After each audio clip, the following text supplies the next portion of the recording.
Hey everyone, it's Sarah here with Free Mind. I'm doing another mini English teaching lesson, and I've been asked to do this by a couple different people. This is a mixture of a grammar and pronunciation lesson. So let's get started. I have 3 sentences on the board here. Can you read these with me? I decided to go out. I walked to the park. I loved it. All right, are these sentences talking about past, present, or future? They are definitely talking about the past. And how do we know that? Because they all have ed at the end. That means that these are regular verbs because we just added an ed to make it talk about the past. All right, now here's where we want to get into some pronunciation, okay? What's the difference between these 3 sounds?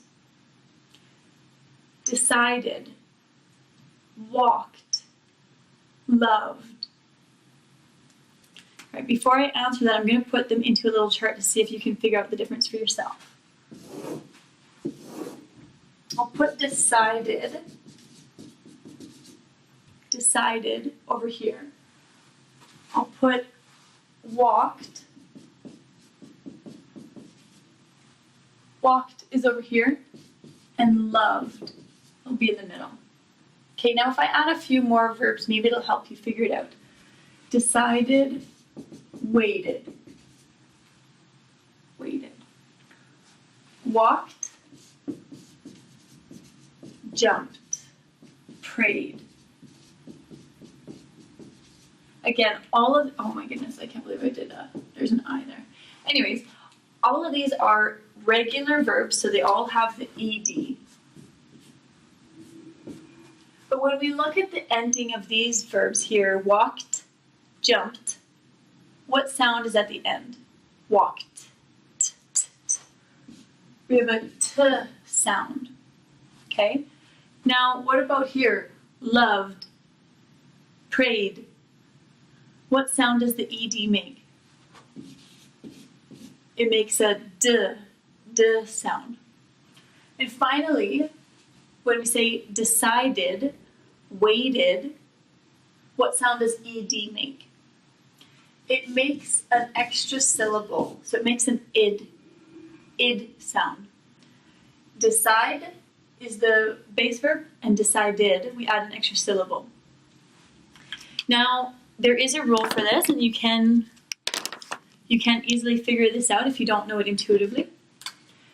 What we're going to do is we're going to look at the sound before ed.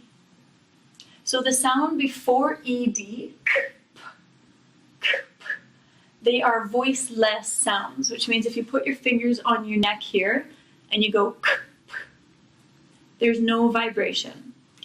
So when there's a voiceless sound before the ed, that means that the ed is going to be a T sound. Now let's look at its neighbor. And the sounds before ed, v and yeah, or almost like a vowel sound, pray, those are both voiced sounds. So if you put your fingers on your neck here, v, they're voiced. You can feel the vibration. So when we have a voice sound,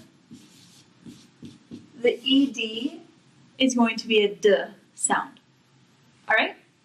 Now the last column is the simplest one. If we have a d or a t, the letter d or the letter t, then if we have a d or a t before the ed, then the ed is going to add an extra syllable. So D here, extra syllable. T here, extra syllable. All right, that's a quick video on how to have proper pronunciation when you're using the past simple regular verbs. Thanks for watching another video with Free Mind. See you guys later.